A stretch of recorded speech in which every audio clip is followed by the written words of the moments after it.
Welcome to Spooky Bear, where darkness whispers your name. And today, please enjoy. She's not cold. Every January, when the lake froze solid, David Kane carved a small square in the ice and lowered a wooden ladder into the black water below. He dropped a simple wreath of winter juniper on the surface, watches the rings ripple once, twice, then fade into silent ink. He'd been doing it since the night Anna fell through, 9 nights ago. She'd been sledding on the bank's gentle slope, the moon a perfect sickle overhead, her rosy-cheeked laughter trailing behind the saucer's sweep. He'd called her in at last, hands red with cold, and shooed her back inside. But she'd slipped away at dawn, thirsting for one last ride. The lake's surface had cracked under her weight. The ice groaned. In horror, he ran, saw the sled shoot downward, Anna's body disappear into the murky depths. He jumped in fully dressed, arms flailing, lungs burning, chased only darkness. They pulled her out hours later, pale, still, lips tilted in that frozen half-smile. Doctors pronounced her dead. David refused to believe them. That night, he stood on the shore where they'd buried her, wrapped in his wool coat, breath fogging in the air. The sky was awash of stars, and everyone seemed to wink with knowing sorrow. He knelt at the snowbank and listened. Beneath the wind, the hush of ice, he was certain he heard a small voice. "Daddy!" He shivered. He closed his eyes against the memory of her small hand in his. He vowed then to come back every night until she woke. Each midnight, David drags on rubber waders, tucks Anna's blue scarf into his coat, and hikes the mile to the lake. The world is ink, street lamps extinguished, the forest a black wall. His flashlight cuts a path through the trees. The beam trembles in his grasp. Reaching the shore, he kneels before the hole he's carved. Ice hisses as he knocks with the butt of his boot. "Anna," he says. "It's me. It's Daddy. I know you're cold, sweetheart, but you're not dead, just sleeping under the ice." He presses his ear to the surface. Something soft brushes beneath, like fingertips against glass. He waits, hour after hour, until dawn pinks the horizon.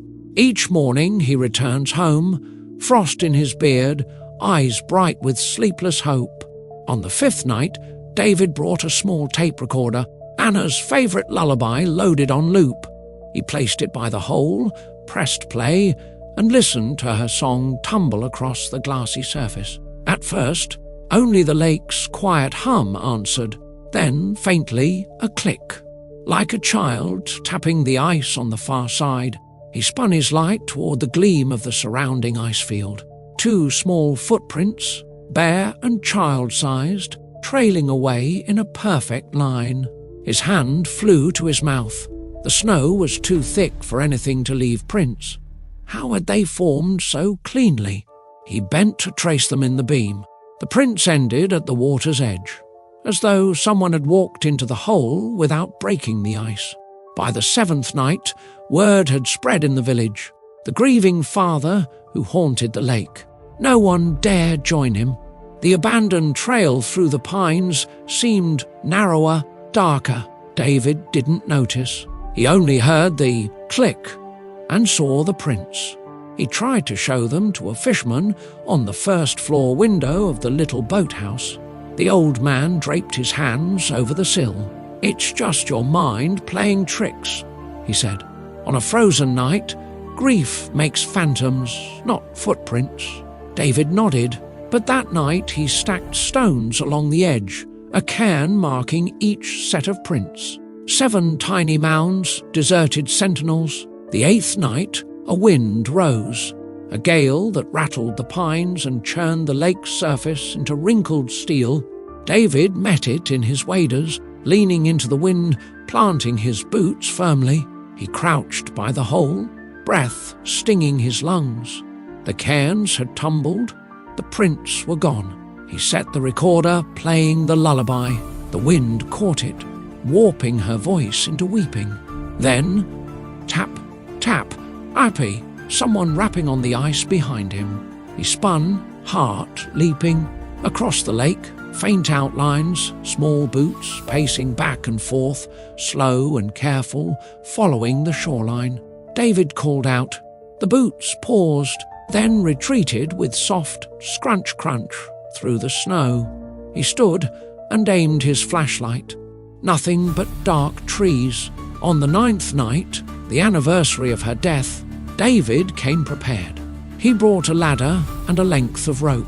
He cut a larger hole, tied one end to the nearest birch, and climbed down until his shoulders were just above the frigid water.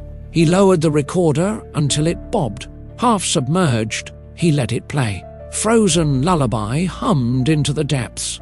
The recorder rocked, then tilted, pulled downward. David reached out, the water's cold bite shocking through his waders. Something brushed the recorder's cable, fingers, then a small hand. He jerked back, but the cable slipped from his grip. With a clunk, the recorder dropped beneath the ice. The music warped to a gurgle, then silence. His chest heaved. He hauled himself up and lashed the rope tight. The night felt hollow, as though the lake had swallowed something inside him. On the 10th night, tonight, David approached the hole with weary hope. The feed of stars overhead was obscured by cloud. Snow fell in cold flakes. He knelt and struck the ice with his boot. One sharp crack, then silence. He traced 2 new footprints in the snow at the water's edge. Bare, but not quite a child's, slightly too long, too wide. He saw them form, step by step, as though someone ghosted across the surface. The prints paused at the edge, then led back, merging with the path through the pines. He whispered, "Anna!" His voice was lost in the snowfall. The footprints halted. He felt a breath on the nape of his neck, so cold it burned. A small voice, almost drowned by the storm. "Daddy?" He whirled, but no one. The only movement was the snow drifting past the flashlight's beam. His tears froze as they fell. David sank to his knees, head bowed, his lungs caught on a sob. She was out there, somewhere beneath the ice, in the prints on the snow, in that breath on his neck. She was alive. And urgent. "Anna," he whispered. "I'm here." The footprints resumed, step, step, step, away from him, toward the forest. Without thinking, he followed, boots crunching in time.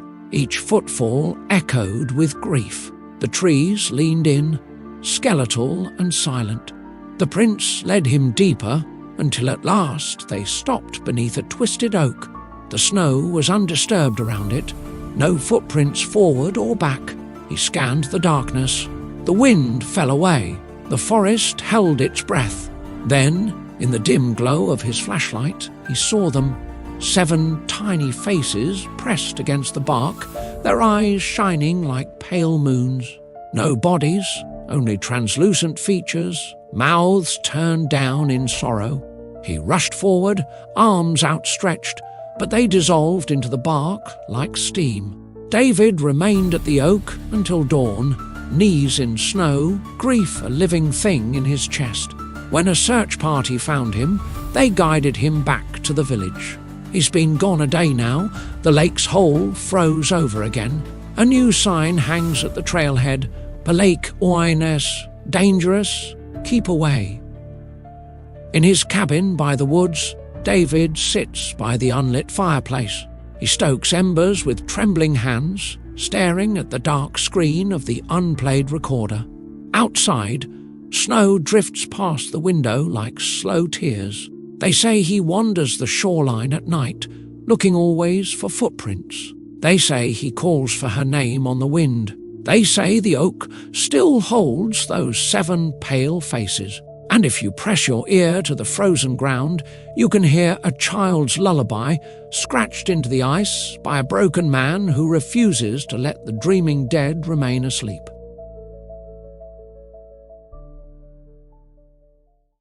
Sleep is a luxury, and you've just run out. Thanks for joining, and please like, share, and subscribe.